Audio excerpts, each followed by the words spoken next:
everyone! Nandito na naman po si Malo de los Santos para po magbigay ng reaction about po kay Ate Nida, no?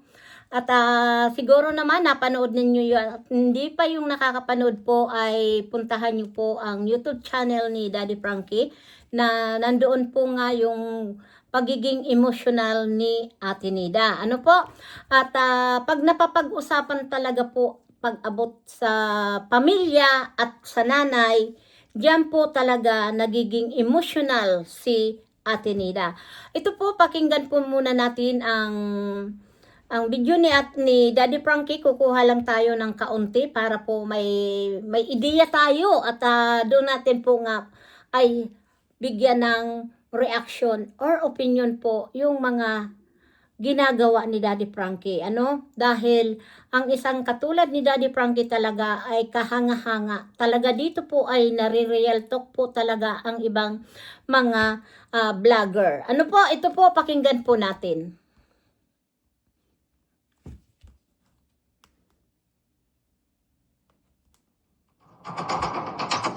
Kaya siya laging nagdadaldal kasi makala. Ayos lang naman po. Parang kumukulubot si tatay Ha? Siyempre tumatanda na po eh. Siyempre tumatanda. Okay. So yun mga kababayan, mga kabarangay, isang mapagpalang umaga, magandang buhay, magandang morning sa atin lahat. Ito po yung sinundo si Ate Charmin at yung tatay dahil nga isasama na kay Ate Nida na dadalhin nga si Ate Nida sa Makati kahit ilang araw lang po para hindi po masyado si Ate Nida na natitriggers po dahil nakikita niya pong makalat ang kanyang bahay, butas-butas pa. Hindi niya po alam talaga kung ano talaga po ang mangyayari, no? Na naguguluhan talaga siya dahil makalat pa nga, dahil alam naman natin ay ginagawa yung bahay ni Ate Nida at yung sabi nga ni Daddy Frankie, yung kwarto lang ang pagagandahin at aayusin para may maayos. Pero dahil nga po dito sa sinabi ni Ate Nida at mga kapitbahay ni Ate Nida, kaya ito po ay nakapagdesisyon si Daddy Frankie. Kaya po pakinggan po natin. Ang daming team na sumasali dito ng Turo Bluson noon dati. Kay Daddy Frankie, Ayan. lalo-lalong mga kapanginoon. May season. Sa aming dalawa, Pa pala dyan. kaya no, Huwag na. Kwarto ni tatay yan. Isang kwarto. kaya bubungan mo siguro ngayon yan. Oo.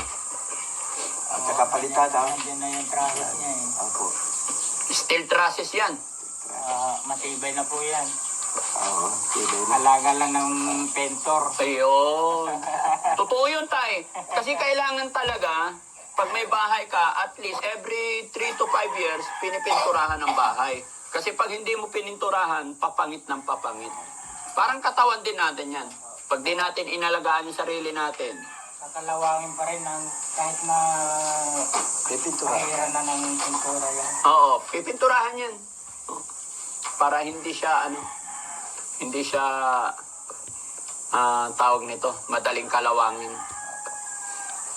Ayan mga kapatid, i-forward muna natin dahil alam mo po ay ito po yung pagpunta po ng tatay ni Ate Dandan or Ate Charmin na kasama nga dahil susunduin nga sila. Pero talaga pong nakakahanga talaga ang isang Daddy Frankie na yung pagtulong talaga ay talagang nandyan. Na walang halo pong pagkukunwari. Kaya ito po yung sinasabi natin Daddy na Frankie, masaya. Masaya na. Matagal ko nang binabalak na mayroon makapagsabi Na, na darating si Daddy Frankie dito sa bahay namin. oh. Ano nangyari tayo nung dumating si Daddy Frankie sa bahay? Ayan, nagawa. Nagpapagawa na ng bahay. Nagpapagawa ng bahay. So, halimbawa, after 3 years, halimbawa, siyempre, video to. O, anong sasabihin mo kay Daddy Frankie pag hindi mo na nakita? Halimbawa, wala na si Daddy Frankie. Ano yung pabaon mo kay Daddy Frankie? Malaking pasasalamat. O, sige nga, paano magpasalamat kay Daddy Frankie? Sige nga, gusto kong marinig. O, dali. Sabihin mo, kunwari wala ako. O, dali. Malaking pasasalamat kay Daddy Frankie. Lalo-lalong mga kapanginoon.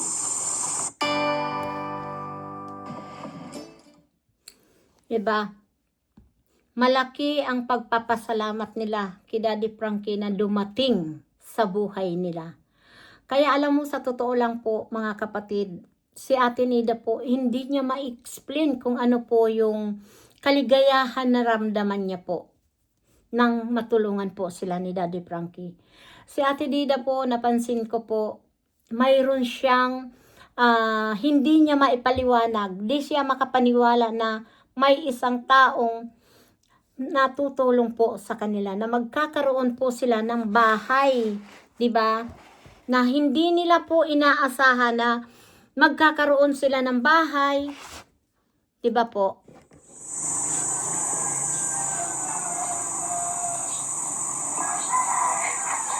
Maraming salamat. Maraming salamat. Ba't ka umiiyak, tay? Nagiging emosyonal si ang tatay dahil hindi talaga makapaniwala, Ba't lumuluha si tatay? 'di ba? Marami po na hindi makapaniwala pag isang bagay Kasi? na natulungan, 'di ba?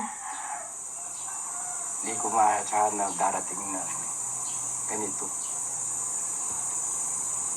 Hindi mo inaasahan na magkakaroon kayo ng bahay. Kakaroon ng bahay. Dahil po yan kay God. Dahil lalo-lalo kay God. Yes po. Lalo-lalo na kay God. Maraming salamat kay God. Hindi mai-express ni tatay yung gusto niyang sabihin, no? Pero makikita mo naman sa kanyang mukha, makikita mo sa kanyang reaction na Kahit masaya siya. sino, Daddy At Frankie. salamat po talaga sa ating Panginoon dahil yun na po, dahil nakakagawa tayo ng mga ganitong bagay. Nakakatulong tayo ng mga ganitong bagay sa ating mga kababayan, mga kapatid na wala talagang kakayahan. Kasi kung babalikan natin yung unang punta ng Team Daddy Frankie, dito makikita mo yung bahay talaga na walang direksyon. Hindi po sa pinipintasan, maaaring gawa po ng kahirapan talaga. Kawalan, lalong-lalo na sa panahon ngayon talaga napakahirap ang buhay. Wala kang magandang trabaho, talagang yung income natin is sakto-sakto sa pagkain pa lang. Pero Kaya ng energy. sayaw. Kuya, walang problema yan, tay. Dali. Dumating yung ano kasi, Oh, matagal ko ng malaking kasi kung Daddy Frankie itong bahay na to, kaya kita nagawa ng bahay dahil binidyo kita, binidyo ko anak mo, nagkaroon ng revenue, kaya ibinabalik ko lang din po sa inyo. Kaya huwag kang mahiya. Hindi tatay mo. Damit mo, nagdala ka. O sige, may kanin pa dito. Ina-adjust ko na lang po, panoorin natin kay Daddy Frankie. At kumukuha lang tayo ng Tapusin mo counting na lang. clip para Pero huwag kang mag-alala, kakain tayo sa labas. Stop over maintindihan tayo, po natin. Tay, ikaw muna bahala dito, Tay. Hello po. Morning. Kaya kami eh. Tay, dito ka, Tay. Aalis muna kami, babiyahe kami para sa check-up ni Ate Nida. So, ikaw na lang muna bahala rito. Tinawagan ko naman na si Foreman. I-assist mo na lang sila, bantayan mo na lang sila, ah? Okay. Huwag kang mag-alala na. Nag-aalala si Ate Nida. Sige, sab ko, sab. Yan, matatap. Ano sa Baga masusunod pa? pagdating mo dito, tapos. Oo. Yan, huwag kang mag-alala. Matatapos mo. Yan ang naaki si tatay. Naaawa, parang Ano nalulungkot. sasabihin mo kay tatay? Wala niyo sila kayo. Sige. Kaya man yung sila. Na-emosyonal. Bakit umiiyak na? Yan.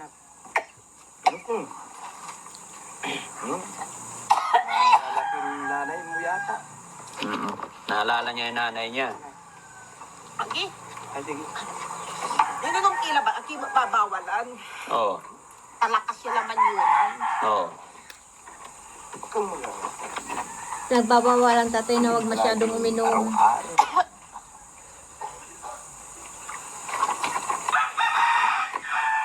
Huwag lang sobra, ano, Ate Nida? naman eh, bisyo na nila eh. Kahit sigarilyo, hindi mo na. Hindi matanggal. Hindi dapat tanggalin na yung sigarilyo. No? Yung sigarilyo Hindi kasi niya matanggal. masama sa katawan ng tao, lalo na Pati sa inom. baga. Matanda na pa naman si tatay. Bakit? Tamanandaral. Managderal? Managderal na? Nasisira. Ay, oo. Masisira talaga kalusugan pag ano. Kaya nga sabi ko dapat tanggalin na sigarilyo. Di ba? Kalimutan ka. Oh, okay na tay? Kapo. Oh. Ang ni Manay. Ay, yan na. Dating Ay, kapil. Si Ukang. Ukang, alis na kami. Okay. Oh, sige tay ha. Darating yung foreman ngayon. Alam ko, lima yung magjo-duty ngayon dito para mas mabilis. Pagbalik niya, Tinida, tapos na yan. Okay, let's go. O, anong... Oh. Tinida, wait lang. Mga kababayan natin nanonood sa'yo. Ay, hello po. Good morning po. Papunta po kami ngayon sa, sa check-up namin Oo. po. Pero may tanong ako, Tinida. Tay, dito ka. Nagpaalam lang si tatay, parang umiyak ka na rin. Bakit? Ewan ko kung bakit. Para bang mawawala na sa mundo. Siguro dahil sa pagmamahal natin sa magulang natin, no? Pero pag inaaway ko siya, walang kilaon niya eh. Pero kinahanapin mo din palang magulang niya. Ano? Yung Alam niyo po mga kapatid, si Ate Nina mapagmahal talaga sa magulang. Nararamdaman ko po yan dahil sabi niya pag inaaway niya daw ang tatay niya, parang wala lang. Kasi ako po, alam niyo po mga kapatid, ako mapagmahal ako sa magulang. Hanggat kaya kong ibigay, ibinibigay ko po. Kaya po, sa totoo lang, naging emotional si Ate Nida ko nung nabanggit tungkol sa kanyang nanay. Kung napanood nyo po sa upload ni Daddy Frankie, talagang nakakadala po, nakakaiyak. Lalo na po ako na may pinagdaanan na yung pagkawala ng tatay ko, 'di ba? Napakahirap po, lalo na kung wala tayong pera na gusto natin ibigay sa kanila. Talagang nagiging aburido tayo dahil saan tayo kukuha? Doon mga katanungan. Kaya si Ate Nida po mga kapatid, naiintindihan ko na hindi niya po kinakaya. Alam niyo po mga kapatid, mahirap ang napunta sa ibang bansa. Napakalungkot po. Pag hindi po talaga natin makayanan yung lungkot sa ibang bansa, talagang madidepress ka po. At panoorin po natin. sinasabi kong mawala na sila, pero Oh. pag wala na, hanapin mo din pala yung mga magulang mo. Yes, minsan pag galit tayo, nakakapagbitaw tayo na hindi maganda, no? Oh, bigla na lang pumapasok sa isip natin yun. Tapos, siyempre, masyadong madulas yung dila natin. Oo. Kaya nakapagsalita tayo ng Makapagsalita na ang yun. basa-basa. Oo. Tapos, nagasang. Oh, Anghang. pero maya-maya or bukas, pag hindi mo nakita ang tatay mo, nahanap mo siya. Manaburido. Nag-aalala ka pag nawala yung tatay mo? Mm. Bakit Hindi kaya? nag-aburido. Siyempre, di lang tatay ko, kundi pati mga kapatid ko. Ang naaburido. Nag-aaburido ka. Mm. Kaya minsan Tapos minsan naiinip ako. naiinis. Ewan ko nga ba sa aking sarili, hindi ko maintindihan. Hindi sa hindi maintindihan. Natural po yun, Ate Nida, kasi tao tayo. Pangalawa, anak tayo, anak ka ng tatay mo. Natural na mag-aaburido ka kasi alam ko, mahal mo ang mga kapatid mo, tatay mo. Tama. Kaya naiintindihan ko yun. Di ba? Pamilya tayo eh. Mahal natin ang tatay natin. Kahit ako, pag di ko nakita yung tatay ko na nandun sa malayo, hindi pa nakauwi, gabi na. Hindi ako mapakali hanggat hindi nakarating siya sa bahay. Hanggat hindi siya safety. Nag-worried ako. Yun yung nakikita ko sa'yo. No? Ganun talaga ang kailan mo mapagmahal sa mamahalin ang tatay pamilya. mo? Hindi ko natin masabi eh. Hindi ko masabi. Oo. Hindi natin masabi hanggat nandito pa ako. Pero kahit wala na sila, bakit nanay ko? Mm. Kahit wala na si nanay ko. Naalala mo pa rin yung nanay mo.